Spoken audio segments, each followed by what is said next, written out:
പറയുന്നത് അതീവ കരുണയും അതീവ മഹിമയുമുള്ള പുരുഷോത്തമ അധിക മാസത്തിൻ്റെ പ്രാധാന്യത്തെക്കുറിച്ചാണ്.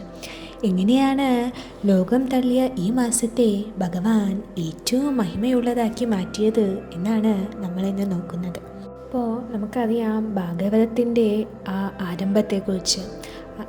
ഒരിക്കൽ ആയിരക്കണക്കിന് മഹർഷിമാർ നൈമിഷാരണ്യത്തിൽ യാഗം നടത്താനായിട്ട് ഒത്തുകൂടിയപ്പോൾ അവിടെ ഭഗവാന്റെ മഹാഭക്തനായ സൂതഗോസ്വാമി ശിഷ്യരോടൊപ്പം വരികയാണ്. അപ്പോൾ എല്ലാവരും അദ്ദേഹത്തെ കണ്ടപ്പോൾ തന്നെ എല്ലാവർക്കും ഭയങ്കര സന്തോഷമായി. അങ്ങനെ അവർ ആദരപൂർവ്വം അദ്ദേഹത്തെ സ്വീകരിച്ചിരുത്താണ്.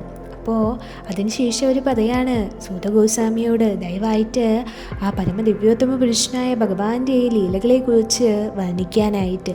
കാരണം അങ്ങേപോലെ ഇത്രയും വലിയൊരു മഹാനായ വ്യക്തിയിൽ നിന്ന് ശ്രവിക്കാനായിട്ടുള്ള ഭാഗ്യം ഞങ്ങൾക്കുണ്ടായി. അപ്പോൾ ദയവായിട്ട് ഭഗവാനെക്കുറിച്ച് ഭഗവാന്റെ ലീലകൾ വർണ്ണിക്കാനായിട്ട് പറയാണ്. അപ്പോൾ അങ്ങനെ ശൗനക ഋഷിയുടെ നേതൃത്വത്തിലുള്ള ആ മഹർഷിമാരുടെ അപേക്ഷ കേട്ടപ്പോൾ സൂതഗോസ്വാമി മഹർഷിമാരോട് പറയും, മഹർഷിമാരെ ആദ്യമായിട്ട് പുഷ്കര തീർത്ഥം സന്ദർശിച്ചു. അതിനുശേഷം ഹസ്തനാപുരിയിൽ എത്തുകയാണ്. അപ്പോൾ അവിടെ ഗംഗാ നദിക്കരയിൽ പരീക്ഷിത് മഹാരാജാവിനോടൊപ്പം ആയിരക്കണക്കിന് പുണ്യാത്മാക്കൾ ഉണ്ടായിരുന്നു. അങ്ങനെ അപ്പോൾ ശുകദേവ ഗോസ്വാമി അവിടെ പ്രത്യക്ഷപ്പെടുകയാണ്. അങ്ങനെ അദ്ദേഹമാണ്, നമുക്കറിയാം പരീക്ഷിത് മഹാരാജാവിന്, ആ മഹാഭക്തനായ പരീക്ഷിത് മഹാരാജാവിന് അത്രയും വലിയ ഭഗവാന്റെ അത്രയും മഹാഭാഗവതനായ ശുകദേവ ഗോസ്വാമിയാണ് പറഞ്ഞു കൊടുക്കുന്നത് ഭഗവാനെ പറ്റി. അപ്പം അങ്ങനെ ശുകദേവ ഗോസ്വാമിയിൽ നിന്ന് ആ ഭാഗവതം കേൾക്കാനായിട്ടുള്ള ഭാഗ്യം എനിക്കും ഉണ്ടായി എന്ന് പറയാണ്. അങ്ങനെ ഹസ്നാപുരിയിൽ നിന്ന് യാത്രയായിട്ട് അവിടെ എത്തിച്ചേർന്നു.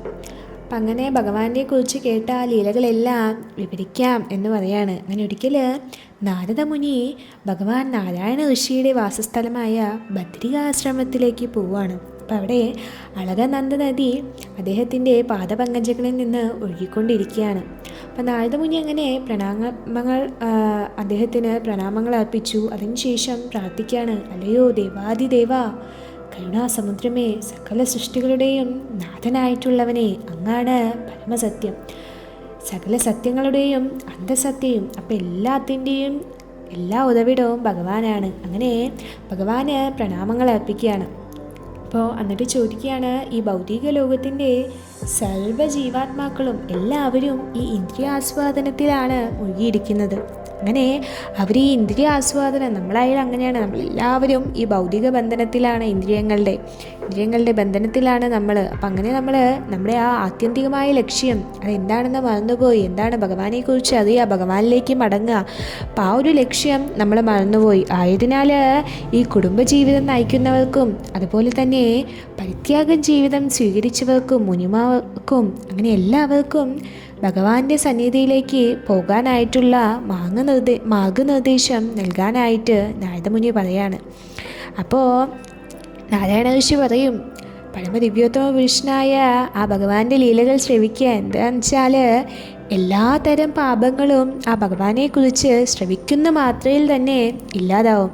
അപ്പം ഇതെല്ലാം അങ്ങേക്ക് അറിയുന്നതാണ്, എന്നിട്ടും മറ്റുള്ളവരുടെ നന്മയ്ക്കായിട്ടാണ് അങ്ങ് ചോദിക്കുന്നത്. അപ്പം നമുക്കറിയാം, ഇപ്പോൾ ഭഗവത്ഗീതയായാലും അർജുനനെല്ലാം അറിയാം. കാരണം എന്താ, അർജുനൻ ഭഗവാന്റെ അത്രയും മഹാനായ ഭക്തനാണ്. അർജുനൻ ഭഗവാനിൽ നിന്ന് ഭഗവത്ഗീത ശ്രവിക്കുന്നതും അതുപോലെ ഭഗവാനെ ഗുരുവായി സ്വീകരിച്ച് കീഴടങ്ങുന്നതൊക്കെ നമ്മൾക്ക് ആ ഭഗവത്ഗീത കേൾക്കാനായിട്ട് അതിനൊരു അവസരം ഉണ്ടാക്കാനാണ്. അപ്പോൾ ഇവിടെയും അതുതന്നെയാണ് നാരദമുനിയും ചെയ്യുന്നത്. അപ്പോൾ ഇവിടെ പറയാണ്, നാരായണ ഋഷി പറയാണ്, ഞാനിപ്പോൾ ആ അതിപാവനമായ അത്രയും പുണ്യമായ ആ പുരുഷോത്തമ മാസത്തിൻ്റെ മഹാത്മ്യങ്ങളെക്കുറിച്ച് പറയാം എന്ന് പറയാണ്. ഈ മാസം ഭൗതികാനന്ദം പ്രദാനം ചെയ്യുക മാത്രമല്ല ചെയ്യുക, ആ ജീവിതാന്ത്യത്തിൽ ഭഗവാന്റെ സന്നിധിയിലേക്ക് നമ്മളെ തിരിച്ചു കൊണ്ടുപോകാനും ഈ മാസത്തിന് ശക്തിയുണ്ട്. അപ്പം നാരദമുനി ചോദിക്കും, ഞാൻ കാർത്തിക മാസത്തെക്കുറിച്ചും മഹാത്മ്യങ്ങളെ പറ്റിയൊക്കെ ശ്രമിച്ചിട്ടുണ്ട്. അപ്പോൾ ഈ പുരുഷോത്തമ മാസം എന്താണ്, അപ്പോൾ എന്താണ് ഈ മാസത്തിൻ്റെ പ്രത്യേകത, എന്തൊക്കെയാണ് ചെയ്യേണ്ടത് എല്ലാം പറഞ്ഞുതരാൻ പറയാണ്. അപ്പോൾ സൂതഗോസ്വാമി പറയും, നാരദമുനിയുടെ ചോദ്യങ്ങൾ ശ്രവിച്ച ശേഷം ആ നാരായണ ഋഷി ചിരിച്ചുകൊണ്ട് പറയാണ് നാരദ മഹർഷിയോട്, നാരദ, ഭഗവാന്റെ ആ യുധിഷ്ഠിര മഹാരാജാവിനോട് വിശദീകരിച്ച കാര്യങ്ങളാണ് ഞാനിപ്പോൾ അങ്ങയോട് പറയാൻ പോകുന്നത്. അപ്പോൾ നമുക്കറിയാം, ആ ദുര്യോധനൻ കാരണം ചൂതുകളിയിൽ യുധിഷ്ഠിര മഹാരാജാവിന് എല്ലാം നഷ്ടമാകുകയാണ്. അപ്പോൾ തൻ്റെ സാമ്രാജ്യവും കൊട്ടാരവും ദ്രൗപദിയെ പോലും അവർ അപമാനിക്കുന്നുണ്ട്. അപ്പോൾ ആ സമയത്ത് ദ്രൗപദിയെ വസ്ത്രഹീനയായിട്ട് ദുശാസനൻ നിർത്താനായിട്ട് ശ്രമിച്ചപ്പോൾ ഭഗവാനാണ് ആ സാഹചര്യത്തിൽ സംരക്ഷിക്കുന്നത്. അപ്പോൾ ഇതിന് ശേഷം യുധിഷ്ഠിര മഹാരാജാവ് തൻ്റെ സഹോദരങ്ങളോടും പത്നിയോടൊപ്പം ഒക്കെ സാമ്രാജ്യം ഉപേക്ഷിച്ച് കഥയാ വനത്തിൽ താമസിക്കാനായിട്ട് പോയി. അപ്പോൾ ഒരിക്കൽ ഭഗവാൻ ഈ പാണ്ഡവരെയും ദ്രൗപദിയെയും ഒക്കെ സന്ദർശിക്കുന്നുണ്ട്. അപ്പോൾ ഭഗവാനെ കാണുമ്പോൾ തന്നെ അവർക്ക് അത്രയും സന്തോഷമായി. കാരണം അവർ ആ വനവാസത്തിലാണ്, അതിൻ്റെ ബുദ്ധിമുട്ടുകളെല്ലാം തന്നെ പാടെ മറന്നുപോയി. കാരണം ആ ഭഗവാനെ കണ്ട ആ ഒരു സന്തോഷത്തിൽ അവർക്ക് അത്രയും ആനന്ദമാണ് അനുഭവപ്പെട്ടത്. അപ്പം അങ്ങനെ അവർ പ്രണാമം അർപ്പിച്ചു, ഭഗവാനെ പ്രണമിച്ചു. അപ്പോൾ ഭഗവാന് ഈ പാണ്ഡവരുടെ ഈ അവസ്ഥ കണ്ടിട്ട് ഭയങ്കര ദേഷ്യം വന്നു. കാരണം അപ്പോൾ പാണ്ഡവർക്ക് മനസ്സിലായി ഈ ഭഗവാന് ദേഷ്യം വന്ന ഈ അഖില പ്രപഞ്ചങ്ങളൊക്കെ ഭഗവാന്റെ ആ കോപാഗ്നിയിൽ ഭസ്മാവും. അപ്പോൾ പാണ്ഡവർ ഭഗവാന് വിനീതമായിട്ട് പ്രാർത്ഥനകൾ അർപ്പിക്കുകയാണ്. അപ്പോൾ അങ്ങനെ അർജുനൻ്റെ പ്രാർത്ഥനകൾ കഴിഞ്ഞ് ഭഗവാൻ ശാന്തനായി കഴിഞ്ഞത് കേട്ട് ഭഗവാൻ പറയാണ്, അർജുന, നിങ്ങളൊക്കെ പ്രസന്നനായതിനാലും നിങ്ങളുടെ ഭക്തിയാലും ആ സൗഹൃദത്തിനാലും ഒക്കെ ഞാനും നിയന്ത്രിക്കപ്പെട്ടിരിക്കുകയാണ്. അതുകൊണ്ട് ഇപ്പോൾ ഞാൻ ആ പുരുഷോത്തമ മാസത്തിൻ്റെ ആ ഒരു ചരിത്രത്തെ പറ്റി പറഞ്ഞു തരാം എന്ന് പറയാണ്. അപ്പോൾ ഒരിക്കൽ അധികമാസം എന്ന ഒരു മാസം ഈ ലോകത്തിലേക്ക് വരികയാണ്. അപ്പോൾ എല്ലാവരും ഈ മാസത്തിനെ വളരെ അമംഗളകരമായിട്ടാണ് കണക്കാക്കുന്നത്. അതിനെ മലത്തിന് തുല്യമായിട്ട് കാണാനും എപ്രകാരമാണോ ഒരുവൻ മലത്തിനെ തൊട്ടുകൂടാൻ പാടില്ലാത്തത്, അപ്രകാരം തന്നെ ഈ മാസത്തിനെയും എല്ലാവരും തൊട്ടുകൂടാൻ പാടില്ല, അങ്ങനെ അത്രയും പൊട്ടയാണ് അങ്ങനെ കാണാൻ തുടങ്ങി. അപ്പം അങ്ങനെ എല്ലാവരാലും ഇങ്ങനെ നിന്ദിക്കപ്പെടും, അങ്ങനെ മംഗളമായിട്ട് കർമ്മങ്ങൾ നടത്താൻ പാടില്ല. അപ്പം അങ്ങനെയൊക്കെ പറഞ്ഞപ്പോൾ ഈ മാസത്തിന് ഭയങ്കര വിഷമമായി തുടങ്ങി. കാരണം ആളുകൾ പറഞ്ഞു തുടങ്ങി, അപ്പോൾ ഈ മാസം അശുഭമാണ്, വിവാഹം ചെയ്യരുത്, അങ്ങനെ നല്ല കാര്യങ്ങളൊന്നും ഈ മാസത്തിൽ ചെയ്യാൻ പാടില്ല. അപ്പോൾ ചന്ദ്ര കലണ്ടറിലും ആ സൗര്യ കലണ്ടറിലും ഒരു ചെറിയ വ്യത്യാസമുണ്ട്. അപ്പോൾ ആ ഒരു വ്യത്യാസം ശരിയാക്കാൻ വേണ്ടിയിട്ടാണ് ഒരു ഏകദേശം 3 വർഷത്തിലൊരിക്കൽ ഈ ഒരു അധിക മാസം വരുന്നുണ്ട്. അപ്പോൾ ഈ ഒരു മാസം ഭഗവാന്റെ സൃഷ്ടിയിലൊരു ഭാഗം തന്നെയാണ്. പക്ഷേ എല്ലാവരും ഈ മാസത്തിനെ വെറുക്കാൻ തുടങ്ങി. അപ്പം അതാണ് ഇതിൽ ആദ്യമായിട്ട്. അപ്പം അങ്ങനെ എല്ലാവരും അങ്ങനെ നിന്ദിക്കപ്പെട്ട എല്ലാവരും ഇങ്ങനെ മോശമായ വാക്കൊക്കെ പറഞ്ഞു തുടങ്ങിയപ്പോൾ ഈ അധിക മാസത്തിന് ഭയങ്കര വിഷമമായി. അപ്പം അങ്ങനെ വിഷമിച്ച് അധിക മാസം ഭഗവാന്റെ അടുത്തേക്ക് പോവുകയാണ്. അപ്പോൾ അങ്ങനെ പോയി ഭഗവാൻ വിഷ്ണുവിനോട് വൈകുണ്ഠത്തിൽ പോയി സങ്കടങ്ങൾ പറയാണ്. ഭഗവാന്റെ ആ പാദങ്ങളിൽ വീണ് പ്രണമിച്ച് പറയാണ്. അങ്ങനെ കണ്ണിൽ നിന്നൊക്കെ ഇങ്ങനെ ധാരധാരയായിട്ട് കണ്ണുനീരൊഴുകാൻ തുടങ്ങി. അങ്ങനെ ഭഗവാനോട് അധിക മാസം പ്രാർത്ഥിക്കാനായിട്ട് തുടങ്ങി. അങ്ങനെ പറയാണ്, ഞാൻ നിസ്സഹായിയായിട്ട് ഭഗവാന്റെ അടുത്ത് എത്തിയേക്കാണ്. എല്ലാവരും എന്നെ നിന്ദിക്കുകയും തിരസ്കരിക്കുകയും ഒക്കെ ചെയ്യാണ്. ദയവായിട്ട് എന്നെ സംരക്ഷിക്കണം. കാരണം അങ്ങയുടെ ആ കാരുണ്യം എന്നിൽ ചൊരിയണം. അങ്ങനെ പറഞ്ഞുകൊണ്ട് അധിക മാസം ഇങ്ങനെ വിഷ്ണു ഭഗവാനിന് മുന്നിൽ ഇരുന്നു കൊണ്ട് ഇങ്ങനെ കരയാനായിട്ട് തുടങ്ങി. അങ്ങനെ അധിക മാസത്തിൻ്റെ ആ അവസ്ഥയും ഒക്കെ കണ്ടപ്പോൾ അങ്ങനെ ഭഗവാനും ആ ഒരു കാരുണ്യപൂർവ്വം പറയും, അധിക മാസത്തോട് നീ വിഷമിക്കേണ്ട, നിന്നെ എല്ലാ ദുഃഖത്തിൽ നിന്നും ഞാൻ നിന്നെ സംരക്ഷിക്കാം. ദയവായിട്ട് ഈ കടച്ചിലൊക്കെ നിർത്തുക. കാരണം എൻ്റെ ആ പാദങ്ങളിൽ വന്ന് ശരണമടഞ്ഞതിന് ശേഷം വിലപിക്കുന്നത് ശരിയല്ല. അപ്പം അങ്ങനെ ഭഗവാൻ ആശ്വസിപ്പിക്കുകയാണ് അധിക മാസത്തിൻ്റെ. അപ്പോൾ അങ്ങനെ പറഞ്ഞു, അധിക മാസം പറഞ്ഞു, എൻ്റെ ഭഗവാനെ, അങ്ങേക്ക് എല്ലാം അറിയുന്നതാണ്, അങ്ങേക്ക് അറിയാൻ എൻ്റെ അവസ്ഥയൊക്കെ. ഈ ലോകത്തിൽ എന്നെക്കാളും ദുഃഖിതയായ ഒരു അവസ്ഥയിൽ ആരുമില്ല. മറ്റെല്ലാ മാസവും വർഷവും ദിവസവും ഒക്കെ അങ്ങയാൽ സംരക്ഷിതരാണ്. അപ്പം അതുകൊണ്ട് തന്നെ നിർഭയമായിട്ട് അവരെല്ലാവരും ആ ഒരു ആകർഷമായ ഭാവത്തിലാണ് ഉള്ളത്. എന്നാൽ എനിക്ക് അഭയത്തിനായിട്ടൊരു നാമോ സംരക്ഷകനോ ഭർത്താവോ ഒന്നുമില്ല. ദേവകളും മനുഷ്യരും ഒക്കെ മംഗളകരമായിട്ടുള്ള പ്രവർത്തനങ്ങളിൽ നിന്നൊക്കെ എന്നെ തിരസ്കരിച്ചു. അതുകൊണ്ട് തന്നെ ഞാൻ ഉടനെ തന്നെ മൃത്യു വരിക്കാൻ ആഗ്രഹിക്കുകയാണ് ഭഗവാനെ എന്ന് പറയാണ് ഈ അധികമാസം. അപ്പം അങ്ങനെ നാരദനോട് പറയാണ് ഈ അധികമാസം അങ്ങനെ ഇങ്ങനെ പറഞ്ഞുകൊണ്ടിരിക്കുകയാണ്, എനിക്ക് മരിക്കണം, ഞാൻ മരണത്തെ ഇച്ഛിക്കുന്നു, അങ്ങനെ പറഞ്ഞ് കരഞ്ഞ് ഭഗവാന്റെ ആ പാദങ്ങളിൽ ബോധമറ്റ് വീഴാണ് അധികമാസം. അപ്പോൾ വിഷ്ണു ഭഗവാന്റെ ആജ്ഞ അനുസരിച്ച് ഗരുഡൻ അധികമാസത്തിനെ തൻ്റെ ചിറക് വീശി ഇങ്ങനെ തണുപ്പിക്കാനായിട്ട് തുടങ്ങി. അപ്പോൾ കുറച്ച് സമയത്തിന് ശേഷം ബോധം വീണ്ടും കിട്ടിയപ്പോൾ വീണ്ടും ഭഗവാനോട് കരയാനായിട്ട് തുടങ്ങും. എനിക്ക് അങ്ങയുടെ സംരക്ഷണം വേണം, അല്ലയോ ജഗന്നാഥ, എന്നെ സംരക്ഷിക്കണം. അപ്പോൾ വിഷ്ണു ഭഗവാൻ അധികമാസത്തോട് പറയും, നീ സങ്കടപ്പെടൊന്നും വേണ്ട, നിൻ്റെ എല്ലാ ദുഃഖങ്ങളും ഉടനെ തന്നെ വേഗം തന്നെ അവസാനിക്കും, എഴുന്നേൽക്കൂ. മഹാന്മാരായ യോഗികൾക്ക് പോലും അപ്രാപ്യമാണ് ഭഗവാന്റെ ഗോലോക വൃന്ദാവനം. അപ്പോൾ അവിടേക്ക് എൻ്റെ ഒപ്പം വരാനായിട്ട് പറയാണ്. അപ്പോൾ നമുക്കറിയാം ഗോലോകം എന്ന് വെച്ചാൽ ഭഗവാന്റെ ആ വാസസ്ഥാനമാണ്. അപ്പോൾ അദ്ദേഹത്തിൻ്റെ അത്രയും ശുദ്ധമായ ഭക്തർക്ക് മാത്രമാണ് അവിടേക്ക് എത്താനായിട്ട് സാധിക്കുള്ളൂ. അവിടെ ഭഗവാൻ ആ ശ്രീകൃഷ്ണ ഭഗവാന്റെ രൂപത്തിൽ ഇങ്ങനെ ഗോപികമാരാലെല്ലാം ചുറ്റപ്പെട്ട് ശാശ്വതമായിട്ടുള്ള ലീലകൾ ഇങ്ങനെ ആസ്വദിച്ചു കൊണ്ടേയിരിക്കുകയാണ്. അപ്പോൾ അങ്ങനെ ആ പരമദിവ്യോത്തമ പുരുഷനായ ശ്രീകൃഷ്ണ ഭഗവാൻ നിന്നെ എല്ലാ ക്ലേശങ്ങളിൽ നിന്നും മുക്തനാക്കും എന്ന് പറഞ്ഞുകൊണ്ട് വിഷ്ണു ഭഗവാൻ ആ അധികമാസത്തെ കൈപിടിച്ചുകൊണ്ട് ഗോലോക വൃന്ദാവനത്തിലേക്ക് കൊണ്ടുപോവുകയാണ്. അപ്പോൾ വളരെ ദൂരത്തു നിന്ന് തന്നെ അധികമാസവും വിഷ്ണു ഭഗവാനും ഇങ്ങനെ ഗോലോകത്തിൻ്റെ ആ ഒരു അത്യുജ്വലമായിട്ടുള്ള ആ ഒരു പ്രഭാപൂരം കാണുകയാണ്. അങ്ങനെ ആ കണ്ണഞ്ചിപ്പിക്കുന്ന ആ ഒരു പ്രകാശമാണ് വേണം. അപ്പം അധികമാസം ഇങ്ങനെ കണ്ണൊക്കെ അടയ്ക്കാൻ തുടങ്ങി. അങ്ങനെ അധികമാസത്തിനെ പുറകിൽ നിർത്തിക്കൊണ്ട് വിഷ്ണു ഭഗവാൻ മുന്നിലേക്ക് പോവുകയാണ്. അങ്ങനെ ആദ്യത്തെ കവാടത്തിന് മുന്നിലെത്തും. അപ്പോൾ ദ്വാരപാലകന്മാർ വിഷ്ണു ഭഗവാന്റെ ആ ഒരു വരവ് അറിയിക്കുകയാണ്. അപ്പോൾ അങ്ങനെ ആ ഒരു ഗോലോകത്തിൽ എത്തിച്ചേർന്നിട്ട് വിഷ്ണു ഭഗവാൻ ഉന്നതരായിട്ടുള്ള ഒരുപാട് ഭക്തന്മാരാൽ ചുറ്റപ്പെട്ട ഭഗവാനെ കാണുകയാണ്, ശ്രീകൃഷ്ണ ഭഗവാനെ. അപ്പോൾ ലക്ഷ്മിപതിയായ ഭഗവാൻ വിഷ്ണു ഭഗവാൻ ശ്രീകൃഷ്ണ ഭഗവാന് പ്രണാമങ്ങൾ അർപ്പിക്കുകയാണ്. അപ്പോൾ അതിനുശേഷം ഇങ്ങനെ ഉച്ചത്തിൽ കരഞ്ഞുകൊണ്ടിരിക്കുന്ന ആ അധികമാസവും ഭഗവാനിൻ്റെ മുന്നിൽ പ്രണമിക്കുകയാണ്. ഉടൻ തന്നെ ഭഗവാൻ ചോദിക്കും, ശ്രീകൃഷ്ണ ഭഗവാൻ ചോദിക്കുകയാണ്, എന്തുകൊണ്ടാണ് ഇവളിങ്ങനെ വിലപിക്കുന്നത്?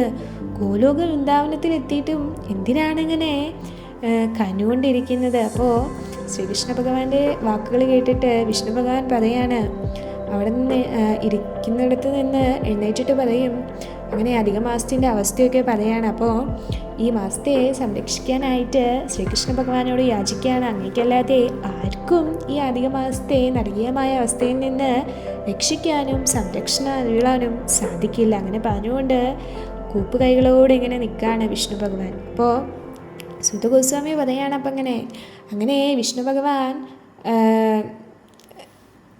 സ്വസ്ഥാനത്തിലിങ്ങനെ ഉപവിഷ്ടനായിട്ട് ശ്രീകൃഷ്ണ ഭഗവാൻ അപ്പോൾ അതീവ രഹസ്യമായ ആ ഒരു വാക്കുകൾ അദ്ദേഹത്തോട് പറയാണ്, ശ്രദ്ധിച്ച് കേൾക്കുക. എന്തെന്നാൽ ഞാൻ ഇക്കാര്യം എല്ലാവർക്കുമായിട്ട് പറയാനായിട്ട് പോവുകയാണ്. അങ്ങനെ പരമദിവ്യോത്തമ പുരുഷനായ ഭഗവാൻ പറയാണ്, അല്ലയോ നാരായണ, ഈ അധികമാസത്തിനെ എൻ്റെ അടുത്തേക്ക് കൊണ്ടുവരിക വഴി നീ ഒരു മഹത് കൃത്യമാണ് ചെയ്തത്. കാരണം എന്താണ്? ഈ പ്രവൃത്തിയിലൂടെ അങ്ങ് ഇനിയും കീർത്തിമാനായി തീരുന്നതാണ്. എന്താണ്? ഈ മലമാസത്തെ അങ്ങാണ് ഈ മലമാസത്തെ സ്വീകരിച്ചത്, അതുകൊണ്ട് ഞാനും ഇവളെ സ്വീകരിക്കുന്നു. അപ്പോൾ ഈ സാധുവായ അധികമാസത്തെ ഗുണത്തിലും കീർത്തിയിലും ഐശ്വര്യത്തിലും വിജയത്തിലും അങ്ങനെ സാക്ഷാത്കാരത്തിലും ഭക്തർക്ക് അനുഗ്രഹം നൽകുന്നതിനോടും എന്നോട് സദൃശ്യമായി തീർക്കുകയാണ് എന്ന് പറയാണ്. അപ്പോൾ ഈ മാസം എനിക്ക് തുല്യം ശക്തിയുള്ളതാകും. അതുപോലെ ഈ മാസത്തെ, ഈ നിന്ദിക്കപ്പെട്ട മാസത്തിന് ഇനി എൻ്റെ എല്ലാ ദൈവികമായ ഗുണങ്ങളും ഞാൻ പ്രദാനം ചെയ്യുന്നു എന്ന് പറയാണ്. അപ്പോൾ എൻ്റെ നാമത്തിന് ശേഷം ഇവൾ ഇനി അറിയപ്പെടും, പുരുഷോത്തമ മാസം എന്ന പേരിൽ ഇവൾ ഇനി പ്രശസ്തി ആർജിക്കും എന്ന് പറയാണ്. അപ്പോൾ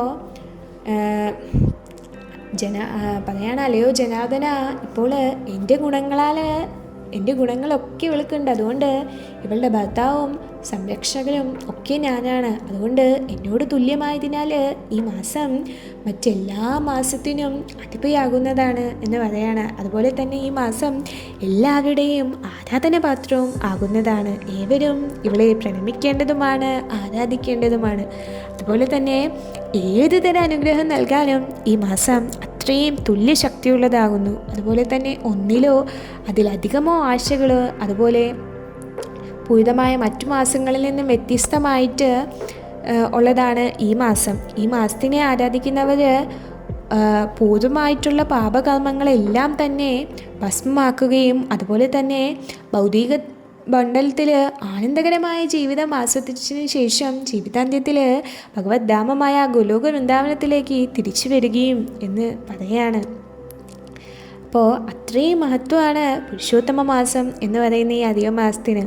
അപ്പോൾ കൃഷ്ണ ഭഗവാൻ അങ്ങനെ പറയാണ്, തപശ്ചര്യകൾ അനുഷ്ഠിക്കുക, അതുപോലെ പുണ്യപ്രവൃത്തികളിൽ ഏർപ്പെടുക, അങ്ങനെ ബ്രഹ്മചര്യം അനുഷ്ഠിക്കുക, ജീവിതകാലം മുഴുവൻ ഉപവാസം അനുഷ്ഠിക്കുക. അങ്ങനെയുള്ളവർക്ക് പോലും ഗോലോകത്തെത്താൻ സാധിക്കില്ല. കാരണം ഭഗവാന്റെ ആ ശുദ്ധ ഭക്തന്മാർക്ക് മാത്രമാണ് അവിടെ എത്താൻ സാധിക്കുക. പക്ഷേ പുരുഷോത്തമ മാസത്തിൽ വ്രതം അനുഷ്ഠിക്കുക എന്നൊരു കാര്യം കൊണ്ട് മാത്രം ഒരാൾക്ക് ഈ സംസാര സാഗരമാകുന്ന ഈ ഭൗതിക ലോകം തരണം ചെയ്ത് ഭഗവാന്റെ ആ ധാമത്തിൽ എത്താനായിട്ട് സാധിക്കും. അത്രയും പുരുഷോത്തമ മാസത്തിൽ അനുഷ്ഠിക്കുന്ന എല്ലാ വ്രതങ്ങളും അതുപോലെ തപശ്ചര്യകളും എല്ലാം അത്രയും ഉന്നതമാണ് എന്നാണ് പറയുന്നത്. അപ്പോൾ ഒരു കർഷകൻ നന്നായിട്ട് ഉഴുതുമറിച്ച് ഒരു പാടത്തിൻ്റെ വിത്തുകൾ വിതച്ച് നല്ല വിളവെടുപ്പെടുക്കും. അപ്പോൾ അതുപോലെ തന്നെയാണ് പുരുഷോത്തമ മാസത്തിൽ ഭഗവാന് വേണ്ടി ഭക്തിയുത സേവനത്തിൽ പരിശീലനം നടത്തുന്ന ഒരു ബുദ്ധിമാനായ മനുഷ്യൻ ഈ ലോകത്തിൽ ഭൗതിക ലോകത്തിൽ ഇരുന്നുകൊണ്ട് തന്നെ ഒരു ആനന്ദപ്രദമായ ജീവിതം ആസ്വദിക്കും എന്നാണ് പറയുന്നത്. അതുപോലെ തന്നെ അതിന് ശേഷം മരണത്തിൽ ആ ഭൗതിക ലോകത്തിൽ നമ്മുടെ ഈ ശരീരം വിട്ടു കഴിഞ്ഞാൽ ഭഗവത് ധാമത്തിലേക്ക് എത്താനായിട്ടും സാധിക്കും. അതുപോലെ തന്നെ ഈ പുരുഷോത്തമ മാസത്തിൽ ഭഗവാന്റെ നാമജപം ചെയ്യാതിരിക്കുകയോ ദാനധർമ്മങ്ങൾ ചെയ്യാതിരിക്കുകയോ ഭഗവാനും അദ്ദേഹത്തിൻ്റെ ഭക്തർക്കും ആദരവ് നൽകാതിരിക്കുക, അതുപോലെ തന്നെ ബ്രാഹ്മണരോട് ശരിക്ക് പെരുമാറാതിരിക്കുക, മറ്റുള്ളവരായിട്ട് ശത്രുത വെച്ച് പുലർത്തുക, അതുപോലെ തന്നെ പുരുഷോത്തമ മാസത്തെ നിന്ദിക്കുക, അങ്ങനെയുള്ളവർ, അതുപോലെ അജ്ഞനായിട്ടുള്ള ഒരാൾ അപരിമിതമായ കാലത്തേക്ക് നരകത്തിൽ പോകും എന്നാണ് പറയുന്നത്. അങ്ങനെ ഭഗവാൻ വീണ്ടും പറയാണ്, പുരുഷോത്തമ മാസത്തിൽ ഭക്തിയുത സേവനം അനുഷ്ഠിക്കാത്തൊരു ജീവൻ എന്ന് പറയുന്നത് ഒരിക്കലും വിജയപ്രദമാകില്ല. കാരണം പൂർണ്ണമായിട്ടും ആ ഇന്ദ്രിയ സന്ദർപ്പണത്തിൽ ഏർപ്പെടുന്നവനും അതുപോലെ ഈ മാസത്തിന് പ്രാധാന്യം കൊടുക്കാത്തവനുമായിട്ടുള്ള ഒരാൾ നരകത്തിലേക്ക് പോകും എന്നാണ് പറയുന്നത്. അപ്പോൾ എല്ലാ മനുഷ്യരും ഈ പുരുഷോത്തമ മാസത്തിൽ ഭക്തിയുത സേവനം അനുഷ്ഠിക്കണം എന്നാണ് പറയുന്നത്. അല്ലാണ്ട് നമ്മൾ നമ്മുടെ ഇന്ദ്രിയങ്ങളുടെ ആ ഒരു ആസ്വാദനത്തിന് വേണ്ടി ഈ മാസം ഒരിക്കലും ഉപയോഗിക്കരുത്. കാരണം അത്രയും പവിത്രമാണ് ഈ മാസം എന്നാണ് പറയുന്നത്. അതുപോലെ തന്നെ പുണ്യതീർത്ഥങ്ങളിൽ നീരാടുന്നത് വഴിയോ ഭഗവാന്റെ നാമം ജപിക്കുന്നത് വഴി ഭഗവാനെ ആരാധിക്കുന്ന വഴി ദാനധർമ്മങ്ങൾ ചെയ്യുക, അപ്പോൾ ഇതൊക്കെ നമുക്ക് ചെയ്യാവുന്നതാണ്. അപ്പോൾ അങ്ങനെ ഭഗവാന്റെ നിർദ്ദേശങ്ങൾ അനുസരിച്ച് പുരുഷോത്തമ മാസത്തിലെ വ്രതം വിശ്വസ്തയോടെയും അങ്ങനെ അനുഷ്ഠിക്കുന്ന ഒരാൾക്ക് കീർത്തി, ഐശ്വര്യം എന്നിവയൊക്കെ ഈ ജന്മം തന്നെ ആനന്ദമായിട്ട് നമുക്ക് ഈ ഭൗതിക ലോകത്തിൽ ജീവിക്കാൻ സാധിക്കും. അതുപോലെ തന്നെ അതിനുശേഷം ഗോലോകത്തിലേക്ക് എത്താം എന്നാണ് പറയുന്നത്. അപ്പോൾ മാസങ്ങളിൽ വെച്ച് ഏറ്റവും ഉത്തമമായിട്ടുള്ള മാസമായിട്ട് ഭഗവാൻ ഈ അധിക മാസത്തെ മാറ്റുകയാണ്. അപ്പോൾ ഈ അധിക മാസത്തെക്കുറിച്ചുള്ള എല്ലാ ഊഹാപോഹങ്ങളും ആകുലതകളും ഒക്കെ നിർത്തി പുരുഷോത്തമ മാസത്തെ വൈകുണ്ഠധാമത്തിലേക്ക് കൂട്ടിക്കൊണ്ടു പോവുക എന്ന് ഭഗവാൻ പറയാണ്. അപ്പം അങ്ങനെ ശ്രീകൃഷ്ണ ഭഗവാൻ ഇത് പറഞ്ഞ ശേഷം പറയും, അർജുനോടും ദ്രൗപദിയോടും യുധിഷ്ഠിരനോടും ഒക്കെ പറയാണ്, എന്തുകൊണ്ടാണ് ഈ ക്ലേശങ്ങൾ അനുഭവിക്കുന്നത് എന്ന് മനസ്സിലാക്കാനായിട്ട് സാധിക്കുന്നുണ്ടോ? കാരണം നിങ്ങൾ അടുത്ത കാലത്ത് കടന്നു പോയിട്ടുള്ള ഈ ഒരു പുരുഷോത്തമ മാസത്തെ അംഗീകരിക്കുകയോ അതുപോലെ ആ ഒരു സാമീപ്യം ആദരിക്കുകയോ ഒന്നും ചെയ്തില്ല. അപ്പോൾ വൃന്ദാവനത്തിൽ ആ ചന്ദ്രന് അത്രയും പ്രിയങ്കരമായിട്ടുള്ള ആ മാസം കടന്നുപോയി. പക്ഷേ നിങ്ങളൊന്നും പുരുഷോത്തമ മാസത്തെ ആരാധിച്ചില്ല. അതുകൊണ്ട് തന്നെ ഇപ്പോൾ നിങ്ങളിങ്ങനെ ക്ലേശങ്ങൾ അനുഭവിച്ചുകൊണ്ടിരിക്കുകയാണ്. അപ്പോൾ വ്യാസദേവൻ നൽകിയിട്ടുള്ള അനുഷ്ഠാനങ്ങൾ നിങ്ങൾ പിന്തുടരുന്നത്, പക്ഷെ എന്നാലും പുരുഷോത്തമ മാസത്തെ ആരാധിക്കുന്ന ഏവരും നിങ്ങൾക്ക് എന്നോടുള്ള ആ ഒരു ഭക്തിയുത സേവനം അനുഷ്ഠിക്കാനാവില്ല പുരുഷോത്തമ മാസത്തെ ആരാധിക്കാത്തത് കൊണ്ട്. അപ്പോൾ ശ്രീകൃഷ്ണ ഭഗവാൻ അങ്ങനെ പറയാണ്, ദ്രൗപദിയുടെ കഴിഞ്ഞ ജന്മത്തെ ഒരു ചരിത്രം പറയാണ്. പിന്നെ ദ്രൗപദി കഴിഞ്ഞ ജന്മത്തിൽ മേധവി എന്നൊരു മഹർഷിയുടെ പുത്രിയാണ്. അപ്പോൾ ചെറിയ കുട്ടിയാകുന്നപ്പോൾ തന്നെ ദ്രൗപദിയുടെ അമ്മ അകാല മൃത്യു വരിക്കുകയാണ്. അങ്ങനെ അത് കഴിഞ്ഞ് അതിനുശേഷം ചെറുപ്പത്തിൽ അങ്ങനെ ഒരു അതീവ സുന്ദരിയായിട്ടുള്ളൊരു പെൺകുട്ടിയായിട്ട് മാറുകയാണ് ദ്രൗപദി. എന്നാൽ അവളുടെ ആ വിവാഹം നടത്താനായിട്ട് പിതാവ് അധികം താല്പര്യമൊന്നും കാണിച്ചില്ല.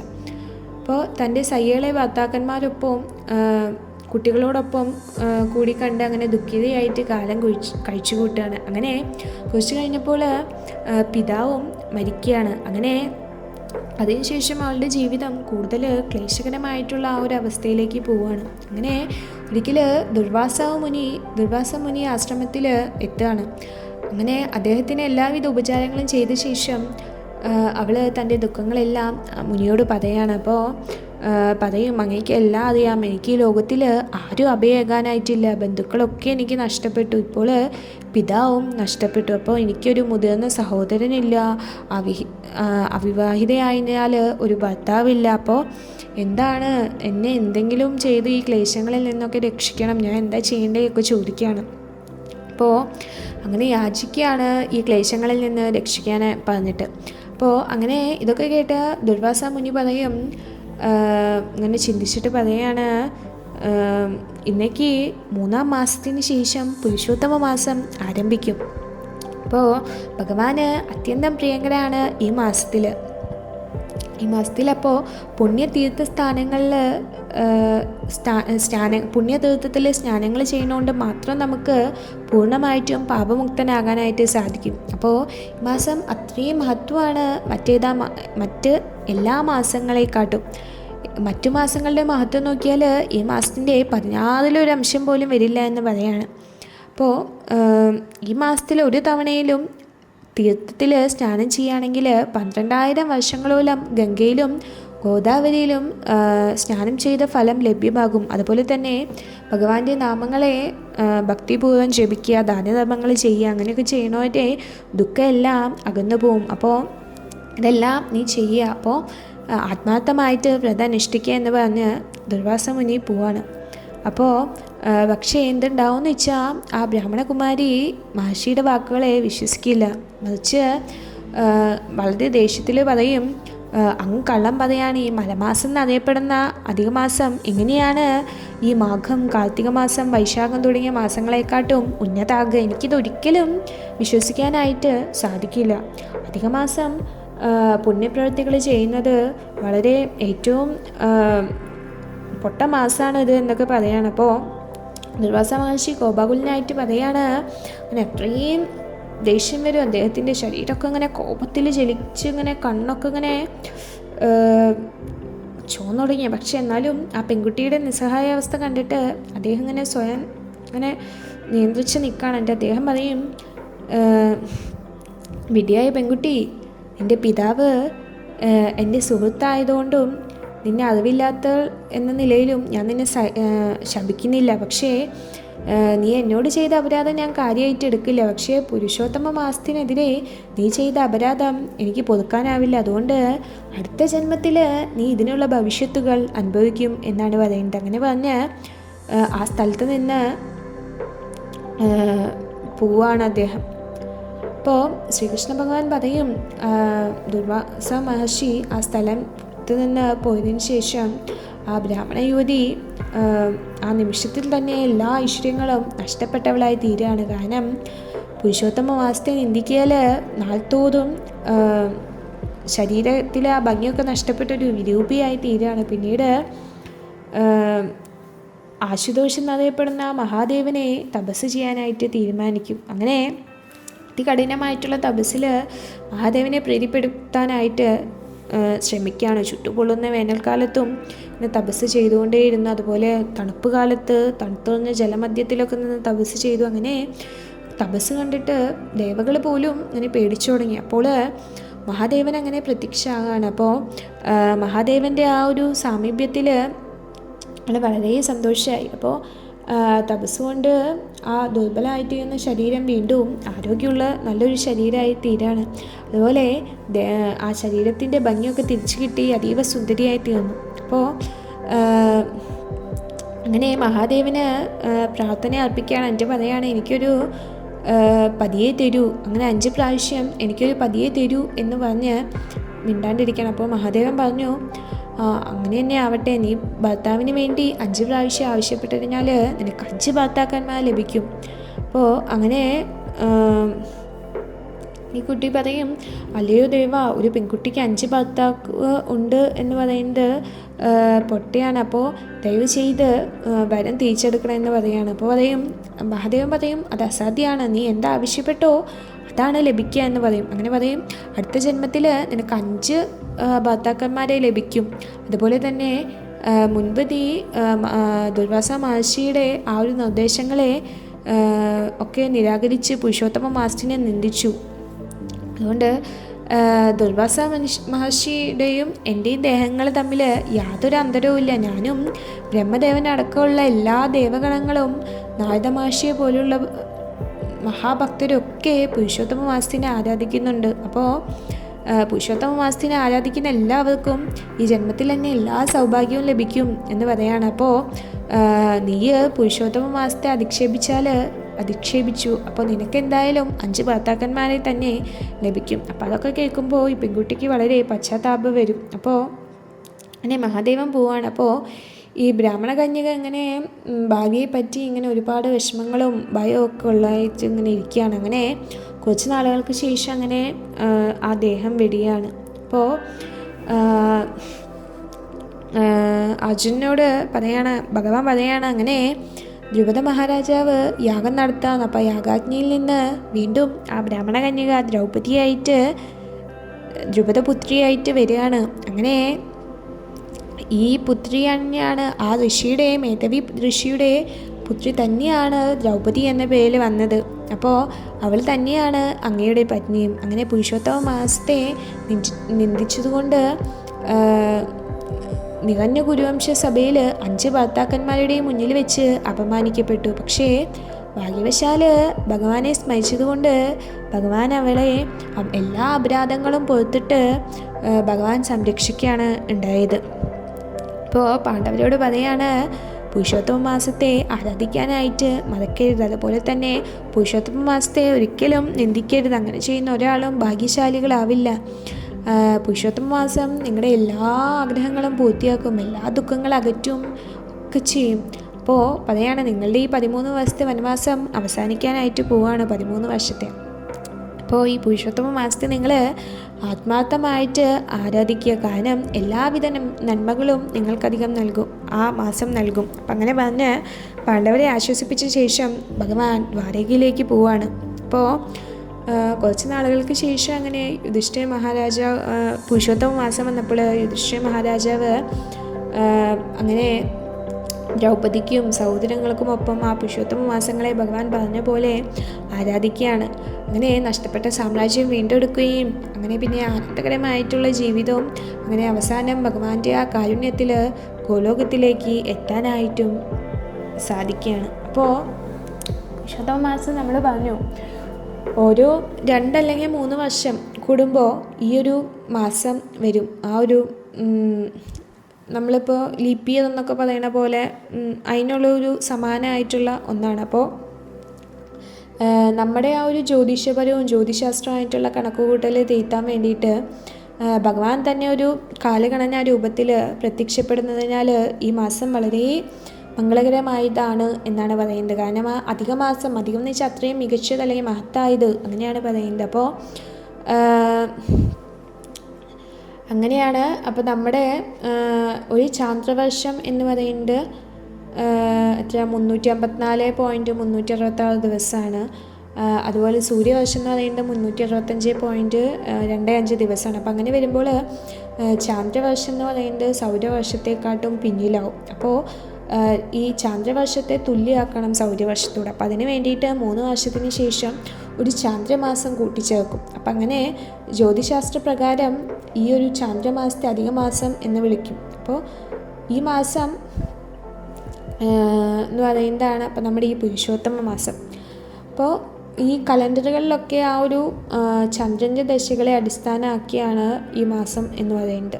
ഭഗവാൻ തന്നെ പറയുന്നുണ്ട്, തൻ്റെ സകല ശക്തിയും അതുപോലെ കാരുണ്യവും അനുഗ്രഹവും ഒക്കെ ഈ പുരുഷോത്തമ മാസത്തിലാണ് ഭഗവാൻ നിക്ഷേപിച്ചിരിക്കുന്നത്. എല്ലാ മാസങ്ങളിലും വ്രതങ്ങളിലും എല്ലാ തപസ്സുകളിലൊക്കെ വെച്ച് ഏറ്റവും ശ്രേഷ്ഠമാണ് ഈ മാസം, അത്രയും പവിത്രമാണ് ഈ മാസം എന്ന് പറയുന്നത്. അപ്പോൾ നമ്മൾ ഈ മാസത്തിൽ എന്ത് കർമ്മങ്ങൾ ഭക്തിപരമായിട്ട് എന്ത് സേവനങ്ങൾ ചെയ്താലും നമ്മുടെ മുൻകാലത്തെ പാപങ്ങൾ അതുപോലെ തന്നെ നമ്മുടെ അങ്ങനെയുള്ള ഇതുകളൊക്കെ നമ്മളെ പോകുന്നതാണ്. അതുപോലെ ആത്മീയ ഉന്നതിക്ക് ഏറ്റവും അനുയോജ്യമായ ഒരു മാസമാണ് ഈ മാസം എന്ന് പറയുന്നത്. അപ്പോൾ പത്മപുരാണത്തിൽ പറയുന്നുണ്ട് എങ്ങനെയാണ് ഈ പുരുഷോത്തമ വ്രതം അനുഷ്ഠിക്കേണ്ടത് എന്ന് പറയുന്നത്. അപ്പോൾ ആ ഒരു മാസക്കാലം ബ്രഹ്മചര്യം അനുഷ്ഠിക്കുക എന്നാണ് പറയുന്നത്. അതുപോലെ തന്നെ ബ്രഹ്മമുഹൂർത്തത്തിൽ എണീക്കുക, അതുപോലെ ഭഗവാന്റെ ഹരേ കൃഷ്ണ മഹാമന്ത്രം ജപിക്കുക, അതുപോലെ ഭഗവാന്റെ കഥകൾ, ഭഗവാന്റെ ആ ഒരു നാമരൂപ ഗുണലീലകൾ എല്ലാം കേൾക്കുക. അതുപോലെ നിത്യേന നമ്മൾ ജപിക്കുന്നതിന് പകരം കൂടുതൽ ജപിക്കാനായിട്ട് ശ്രമിക്കുക. നിത്യവും നമുക്ക് ഈ മാസം നെയ്വിളക്ക് സമർപ്പിക്കാം ഭഗവാന്.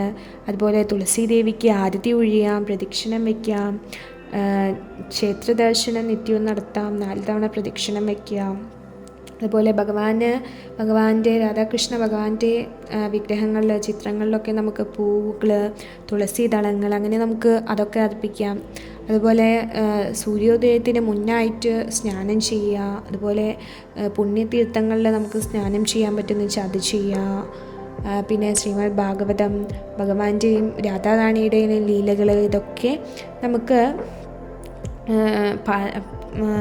കേൾക്കാനായി നമ്മൾ വായിക്കുക. അതുപോലെ ഭഗവാനെ പറ്റി കേൾക്കാനൊക്കെ ശ്രമിക്കുക. അപ്പോൾ പ്രഭാതത്തിൽ പറയുന്നുണ്ട് ജഗന്നാഥ അഷ്ടകം ആലപിക്കുക, അതുപോലെ ഉച്ചയ്ക്ക് ചൗരാഷ്ടകം, പകൽ സമയത്ത് നന്ദനന്ദനാഷ്ടകം, അതുപോലെ ജയരാധ മാധവ, അങ്ങനെ ഭഗവാന്റെ ഭജനുകൾ, പ്രാർത്ഥനകൾ.